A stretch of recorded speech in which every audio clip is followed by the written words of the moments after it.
Health and wellbeing এর জন্য হচ্ছে এই ধরনের ট্রেনিং অনেক ইম্পর্টেন্ট।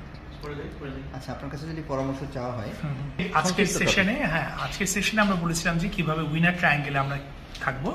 উইনার ট্রায়াঙ্গেলে থাকলে আমাদের যেটা হচ্ছে যে আমরা প্রত্যেকের সাথে একটা পজিটিভ অ্যাফার্মেটিভ ওয়েতে আমরা তাদের সাথে কমিউনিকেট করব, তাদের সাথে আমরা কথা বলবো, এবং এর ফলে হচ্ছে যে আমাদের অপরপক্ষে যার সাথে কথা বলছি তাকে এম্পাওয়ার্ড করা হয়, তাকে মোটিভেট করা হয়।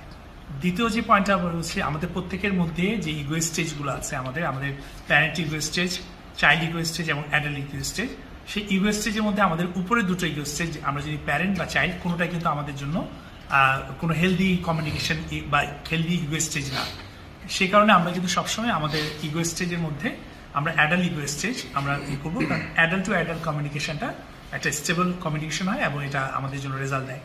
আর ফাইনালি লাস্ট যেটা ছিল যে আমরা যখনই কোনো ইমোশনালি আমরা খুব চ্যালেঞ্জ হব, তখন আমরা যে টেকনিকটা ইউজ করতে পারি সেটা হচ্ছে বাত, অর্থাৎ ব্রিদিং। আমরা নিঃশ্বাস নিব, আমরা acknowledge, A stand for acknowledge, আমরা আমাদের অ্যাকশন বা আমাদের অ্যাকনলেজ করবো, আমরা যে ইমোশনটা ফিল করছি সেই ইমোশনটা আমার নিজের কাছে আমি অ্যাকনলেজ করব, এটা হচ্ছে আমাদের জন্য অ্যাকশন হবে।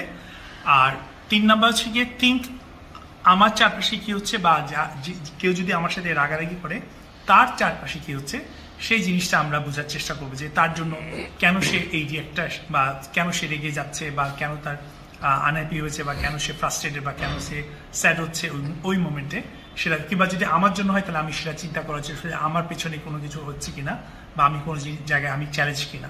আর ফাইনালি হচ্ছে H stand for hit the reset button. আমরা তারপরে যখন আমরা ব্রিদিং করা শুরু করবো, আমরা যখন আমাদের ইমোশনটাকে অ্যাকনোলেজ করবো, অ্যান্ড ফাইনালি যখন আমরা আমাদের সারাউন্ডিংসে কি হচ্ছে, অর্থাৎ